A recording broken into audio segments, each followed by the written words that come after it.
Hey, gang, Carl White here. You are listening to Loan Officer Freedom, number one podcast in the world today for loan officers. And you're listening to the right episode. I haven't decided exactly what we're going to call this yet. It's like, I don't know, the Three Amigos or something like that. So I'm joined today by a very dear friend of mine, Mr. Steve Kyles. Good to see you, Steve. What's up, brother? And then our boss is on the call with us today, right?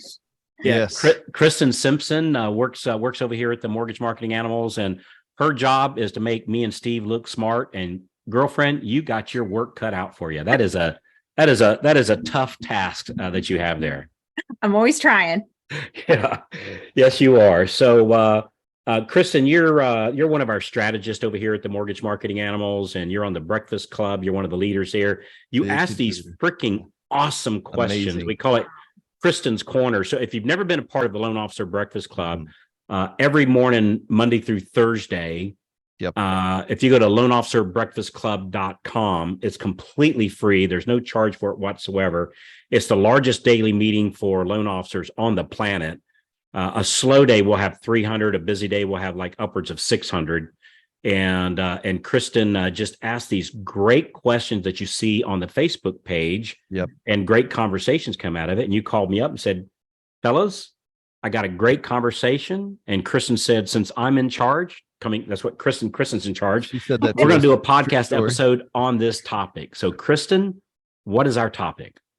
Well, here's what I've been seeing. And first of all, thank you. I appreciate that introduction. But truthfully, the questions are great because it's what all the loan officers on the Breakfast Club are wanting to know, right? So it's just me kind of mining that and saying, hey, what are we talking about? What do we need? And then bringing it to you guys, the titans of the industry here at the Mortgage Marketing Animals, to help us all out. So been talking to a lot of branch managers recently and seeing a trend where non-producing branch managers, or maybe branch managers that just weren't producing, let me put it that way, are finding themselves back in the role of, hey, I'm starting to produce again because my P&L, or because I need to keep my numbers in my branch. So let's talk a little bit about that, what that looks like.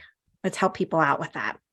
Man, it's a great topic. Yeah. Hey, you know what? First of all, First, let me tell you what just came to mind. So Steve and I just did a training class this morning for our own branches. We did a group, which was really cool, by the way, Steve. I appreciate you doing that. So, and one of the things that we talked about today is that the market is still good. Mm-hmm. That the the purchase loans are still scheduled to be around 1.5-ish trillion dollars. It's a top 5 purchase money year ever in history. One of the top 5 purchase money years in history ever. Right. Ever. So it's still incredible. Yeah. So when I hear, and look, we're not here poking fun at anybody. We're not making fun of anybody. We're not throwing rocks at anybody. Right. It's a great question. But one thing that we always promise to give everybody as you're listening to this podcast today is we promise to always give you the truth at least as we see it. Yeah. So when we talk about the matrix, the red pill, blue pill, we could blue pill you and say, hey, it's tough for everybody and you hang in there and you can do it. That's not what we're about. We're about telling you the truth, which is in the matrix, the red pill, even if it's an unsettling truth, right? So the truth is, it's still a lot of mortgages going on. Steve, you've got a handful of loan officers in your branch that are brand new to the business that are closing 8, 9, 10, 11, 12 loans a month, 1 year in the business. Right. So for me, and again, I say this out of love and respect, but honest truth, that if I'm having to go back into origination because my loan officers aren't writing the loans that they were, maybe we need to step up to the plate and help our loan officers close the amount of loans that they were. Why aren't these loan officers producing, right? Like they were. And maybe they just, and I get it, right? We've all gone through this. I went through it. Steve, I think you went through it, right? Yeah. Because I think what happened is, and we've talked about this in a couple episodes, we were so busy patting ourselves on the back last year and the year before because we had such banner years, and frankly we forgot to prospect, right? We kind of put prospecting on the back burner because we're so busy trying to build our support team to handle all the volume. And when that slowed down and it became not the best year in history, but only the fourth or fifth best year in history, it felt like somebody put the brakes on, but there's really no brakes. This is just like normal. We just forgot what normal feels like. Mm-hmm. And our loan officers, and me included, by the way, forgot not how to prospect, we forgot to prospect.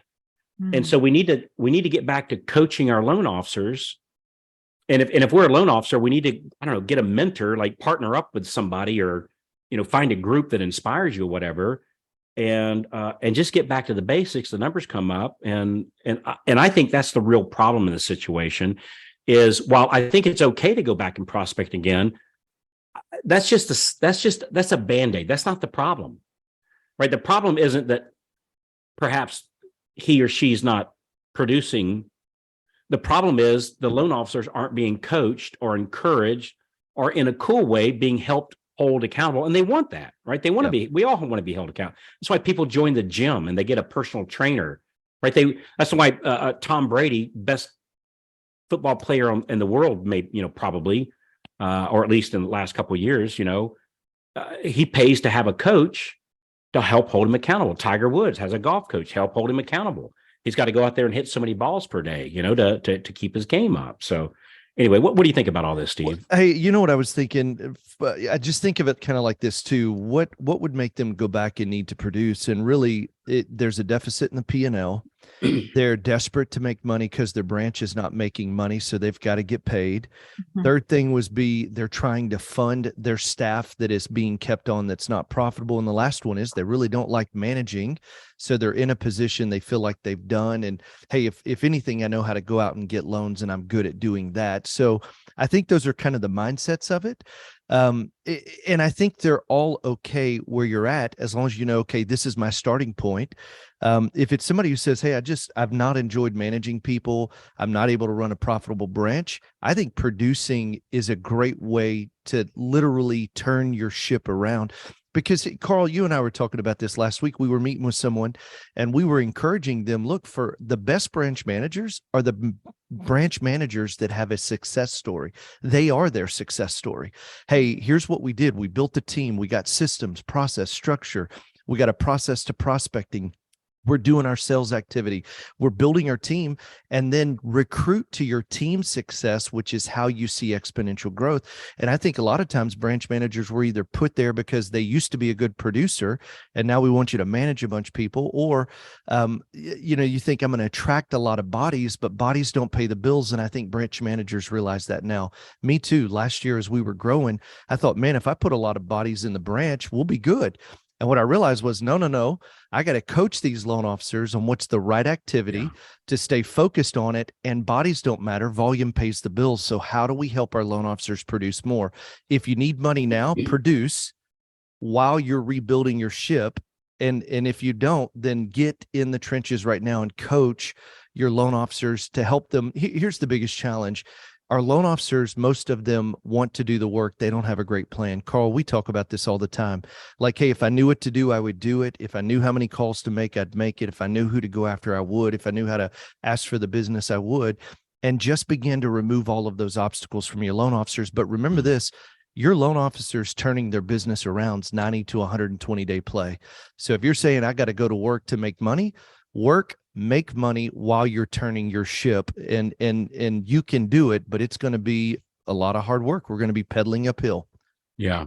Let me ask you guys this question. What do you see as the biggest mistake branch managers are making on a P&L? Oh, you had some thoughts on that, Carl. I'll share mine after you. So yours is probably much more in depth than mine. No. Yeah. I mean, you go first. So beauty before age. You go first. I'll go second. Because he looks so dapper. I look dapper today. So, I think the biggest mistake.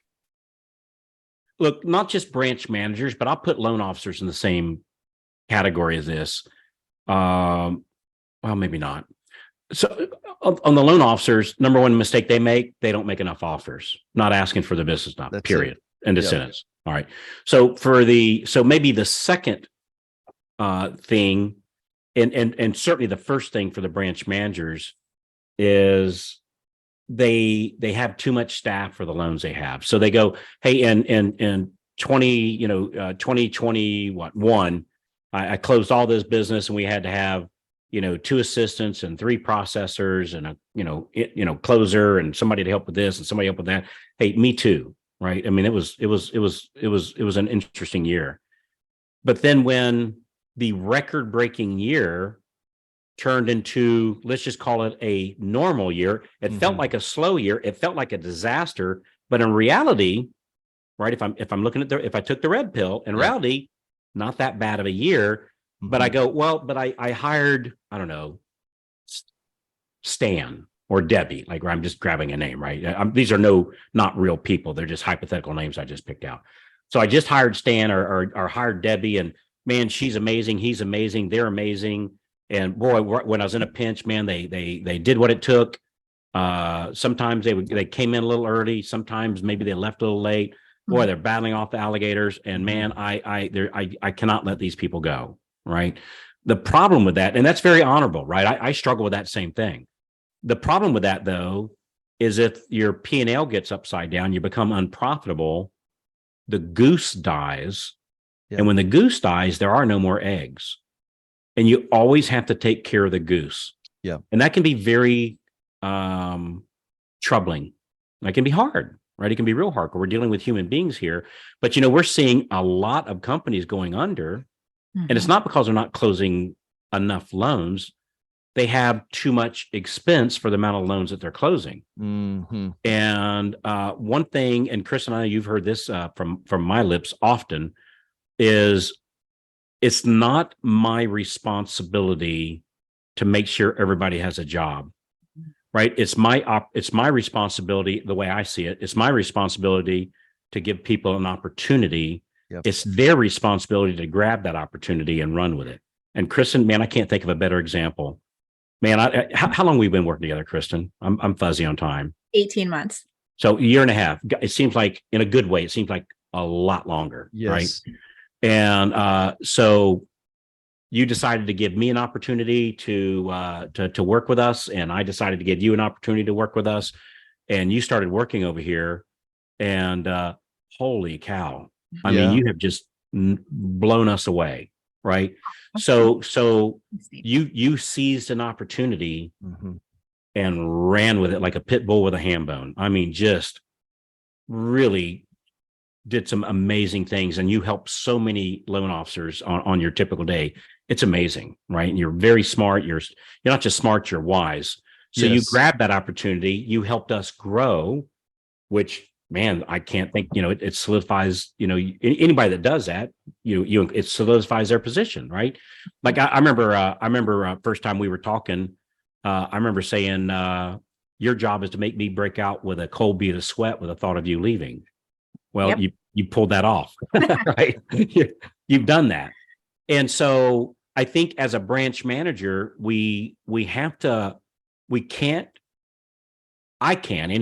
I can't put the responsibility of everybody under this roof. It's my responsibility to have a place to work tomorrow, right? I can't, my shoulders aren't that broad. It wears me out, right? I don't sleep at night because of that. Yep. And so we have to have the right size team for the activity we're doing, for the amount of loans that we're doing. And the team is responsible, even like my processor is responsible for helping him bring in even more loans. Because when he or she is talking with a real estate agent, giving them an update or helping with a problem or helping schedule the termite inspection or whatever that thing is, at the end of that call, they're using our script, the 3x3, they're asking for more business.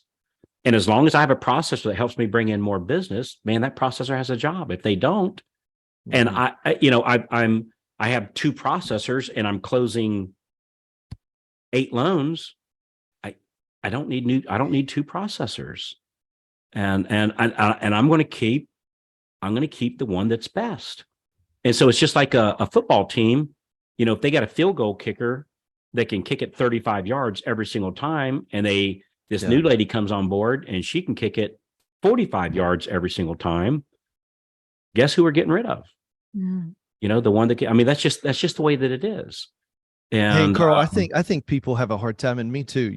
There becomes this fierce, undying loyalty to people that have been with us for a while, and I think part of it is taking an honest assessment of, we talk about this in the training. Either we have to stay true and hold tight to superior and excellence. If they're good, fair, or poor, I think when you asked about the P&L, we tend to hold on because there's this endearing and dying loyalty, which it's important. We're loyal people. We're and that's people. what makes us great salespeople, Yeah. by the way, is we do care for people. We have We do. I Yeah. love people. That's why Yeah. we do this podcast. Like Yeah. we genuinely love people. And so it tears me apart. But I know Mhm. that if I don't do what's right, then we go out of business. And It now hurts everybody. I have to call Yep. Kristin here Yep. and say, hey, Kristin, we just went out of business yesterday. I don't even want to say that, right? But I got 2 kids in college. Please don't say that. yeah, No. it's Yeah. like, so I can't let Kristin down, Yeah. who stepped up the plate and making it right. And so I have to let the person that's only kicking at 35 yards, I have to let them go Mhm. because I owe it to Kristin, who's been out there practicing all day, all night, literally, figuratively speaking, because we work on a 40-hour work week. Right. But I owe it to the rest of the team to make sure this thing stays afloat. Because otherwise, what happens? I just interviewed somebody this morning, Steve. Yeah. And I said, so what put you on the phone call with us today? My company just went out of business. Right. So now, help everybody loses. Everybody lost, including the people in the community they were helping write loans for. Oh yeah. Right. Yeah. They lost too. Their past database. They can't call that loan officer that helped me out last time because I trust them. So I get it. This is hard stuff, right? This is hard stuff. But if we don't do hard stuff, then there's a new script we need to learn, and it goes something like, "Would you like fries with that?" Right? And so that it'll be a new script that we have to learn, and like we all kind of chuckle about that, but that's the truth. Yeah. And so does everybody else in the company. So anyway, it's some tough subject. So what do you think? Any difference on the number one? Well, I have one thought. What I keep thinking about is what Owen. We have a dear friend who we know. Owen taught. He literally taught me this last year, and it was such a great lesson. You can't sell your way out of a expense. And what I mean by that is, like, look, if your P&L is running negative and you're at $20,000 for the month, a salesman says, hey, we just need to go get 10 more loans and we'll get out of this. And the reality is you can't sell your way out of a P&L that's negative. You can only cut your way out. And what I mean by that is when I sell a loan, maybe only a few $100s go to the bottom line. So if I'm trying to make up 20 grand, I'm selling 10 loans, not enough of that makes it to the bottom line. But if I got a $20,000 expense and I cut it today, I save it immediately. And I think that's what we have to realize is we can't sell our way out of an upside down P&L. You have to make an honest assessment, make hard decisions. And it really goes back, Carl, what I was even thinking about, I remember 2 years ago and a year and a half ago when everybody was like, dude, we can't keep up. Well, our processor was like, dude, they can't do anymore. And what we realized was they can do more. They're just not accustomed to it. And if they won't change, it's okay. We have to get somebody who can do a little bit more, maybe cost a little bit less so that we can preserve the P&L and keep this branch running. So we can't sell our way out. We got to cut our way out through cost cutting measures, and then take a real assessment about, okay, what are the frills? And if somebody says, well, hey, my loan partner can't do that much work, then it goes back to what you and I talk about, Carl. 20% of your activity produces 80% of the result. If I can't hire, and and this is a real conversation because our branch has been growing for the last 23 months. The first 12 months, Carl, I hired ahead of the growth, killed my P&L, literally killed it last year. And what I realized was late last quarter, I said, I will not fund ahead of any growth anymore. Well, if I don't have any bandwidth and we're growing and I got so many leads, great. What can you stop doing that doesn't need to get done, that we thought was urgent is not an urgent thing. It's not important. And you got to cut things that we thought were important and stay focused on the only things that move the needle until I fund enough to hire the next person. The first month I fund enough, I hire them, but I do not hire ahead of a funding period because that's the fastest way to go upside down on your P&L. So, and I think we just have to realize, okay, Just because everybody's busy doesn't mean we need to hire. It means, are we doing the right activity and what can be cut until we fund enough to hire the next person? What are we doing that's unnecessary? 100%. It feels necessary, but in reality isn't. 100%. Yep. Yeah, I agree with that. That's good stuff. So what do you guys, just one more thing, what would you say to the branch manager who is out there right now, with already past that point, right? I'm upside down on my P&L. And right now I find myself, I'm originating again. And maybe I'm even out there bringing loans in the door and handing them to the LOs that are on my team. What do I do right now? Man, that's a good one. So I've never been real big. And look, there's all kinds of different models. And I'm not going to tell you that my model's right. And I'm using air quotes again here. Yours is wrong, right? But I'm just, we do the podcast. I share my model. So my model is I don't give leads to loan officers. I think it doesn't help them. It makes it so the loan officers are now dependent upon me. Yep. And frankly, if I'm a loan officer, I don't want to be dependent on Carl, right? I mean, I think Carl's a pretty good person to be dependent on. I think Steve's a pretty good person to be dependent on. I think Kristin is far better than Steve or Carl to be dependent on. Yes. But I think that you don't want to be dependent on anybody, right? Yeah. Or as few people as possible. And that if you learn how to fish, you can go in any pond and catch fish. Whereas if you're relying on your branch manager, or if you're a branch manager and your loan officers don't know how to self-source, then you're hurting them, right? That if something does happen to you, that now they're in trouble. They don't have a skill, or not a valuable one. And then and then the other thing is, if I'm in charge of all the lead generation, we've got one person lead generating. Whereas in my branch, and Steve, I know in yours, where we teach the loan officers, they already know how, but we teach them even more by sharing other ideas that other loan officers in the branch, some of them are our ideas. We teach them how to generate their own leads. Now, I've got, over 100 lead generating loan officers, not one, Carl, but literally in my case, literally over 100. And that's going to be, it's not dependent upon one. Hell, what if I break my leg, my vocal cords get so, what if, Yeah. right? And this whole machine is all dependent upon one person. That's a very scary place to be. And frankly, it'd be scary for my loan officer. So while they might think, well, gee, I want the security that the company's providing leads, the minute that company doesn't provide leads anymore, what feels secure should be very scary, very scary. And so, look, I'll never forget when my little girls, I call them my little girls, when my daughters started driving a car, one of the first things I did was took them out to the car, opened up the trunk, and I said, "There's the jack, there's a spare tire. Yeah. Let's change a tire." Right now, they have AAA. They got cell phones. They got a little button in the car they push, and like helicopters come down, with the U.S. Marine Corps, right, on a service that I get, but they still know how to change a tire, right? And let me tell you something else they know how to do. They know how to drive a stick shift. They don't have one, but if they're ever in a car and it's got a stick shift and something happens to the driver and they need to get themselves out of a situation, they know how to do it.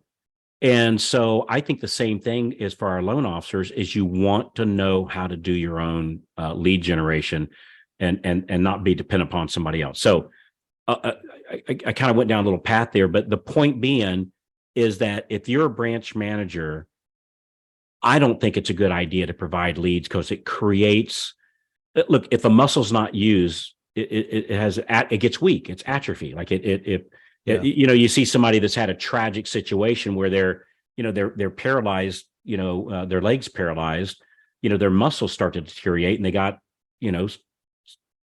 small leg that if they could walk again, they don't have the muscles to support their own weight. And that might be a horrible picture to paint out, but I think it's the same thing that with our loan officers, if we're providing them leads, they're not building their leg muscles and they can't walk on their own, right? And we don't want to create this, dependence on, it's just, that was probably a horrible example, right? And I wish I could take that back, but I think you get the idea here is you have to be exercising the muscles or the atrophy, and that's not good for you. So So for me, if I'm a branch manager and I've got these leads, I don't think there's anything wrong at all with working my own leads. Yep. And same thing with our past database. Like somebody needs to be doing our past database. We just read this study that the past database provides 900% more loans than social media marketing. Let me say that again. Our past database closes 900% more loans than social media. So our past database is a very, very, I'm not saying anything, there's nothing wrong with social media. I'm not saying that at all. I'm just saying past database is yet even more, 900% more.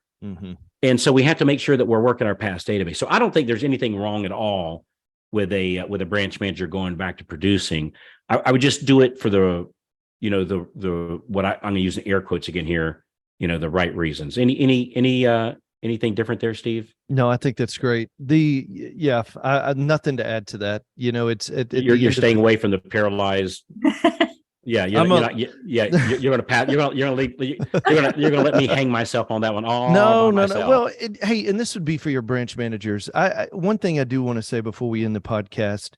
Look, some of our branch managers, and this is just an honest conversation, some of you got loan officers that you need to just let them move on to the next season of their career.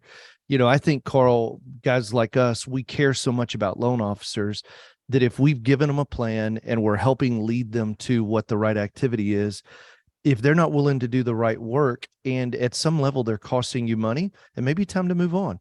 The big lesson is it's not just bodies, it's people that are united to hit their goals, and their goals revolve around doing the right activity consistently over time in a sales community that literally nurtures this environment of, hey, we're not trying to do anything. We're doing what it takes today to originate loans so that we all achieve a life of freedom, and be okay with letting some people go. And then you always say it. I just heard you say it in my head, Steve, starve the ponies, feed the stallions, starve the ponies, feed the stallions. And so if you're a branch manager, you got to sling loans right now to pay the bills. Do it well. Build your process. I feel better about my leg thing because you're starving poor little ponies here. So I feel next Fluffy's going to be waterboarded. I'm just waiting. Yeah, but hey, and if you got to produce, get in, put your bootstraps on. I mean, work and do what you've got to do. You know what, Steve?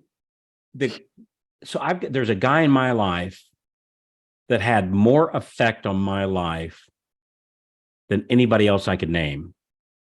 And that guy is the guy that fired me. Oh, yeah. Yeah. From my first job I ever had. And he fired me for that job. I did a joke, right? I was what? I don't know, 21 years old.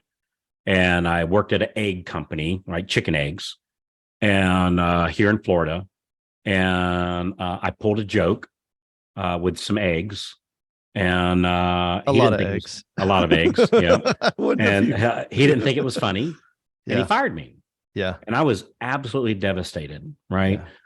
I went back about 5 years ago and I tried to find him to tell him what a wonderful gift he had given me by firing me, because that put a sequence of events where, Steve, I met you, many years later, but it put a sequence of events into play. Sure. Kristin and I met you. Yeah.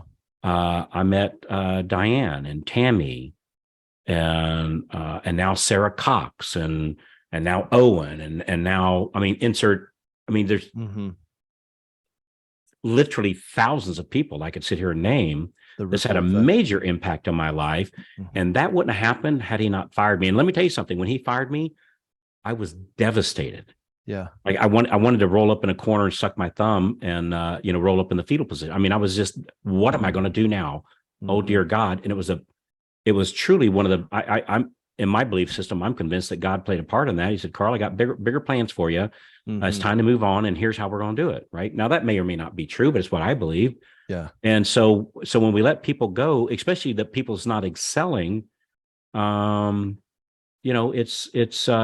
might end up being a gift, even if it doesn't feel like it at the time. So anyway, that's good.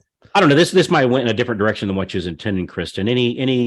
Anything that we think we've missed or any No, feedback? I I think this was really good advice for a lot of branch managers right now who are kind of wondering if they're making the right move and what should it be and where am I at? And I love the idea of kind of getting in the trenches. And if you need to originate, but really taking stock of drilling down to what is the root cause here? That's it. Yeah. Where am I at? And then also leading by example is what I'm hearing you guys say too. If Boy, you that's a big one. That's you want to help your loan officers out, go out and produce and show them how to do it.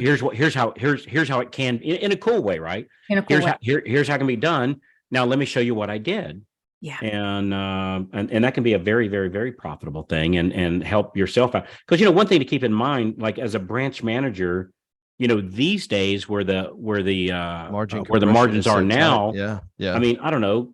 You're not making much as a branch manager. You make a lot originating. Yeah. Right. 20 basis points, give or take, high. maybe. Yeah, maybe 30, maybe 10, maybe 15. Like it's not a lot.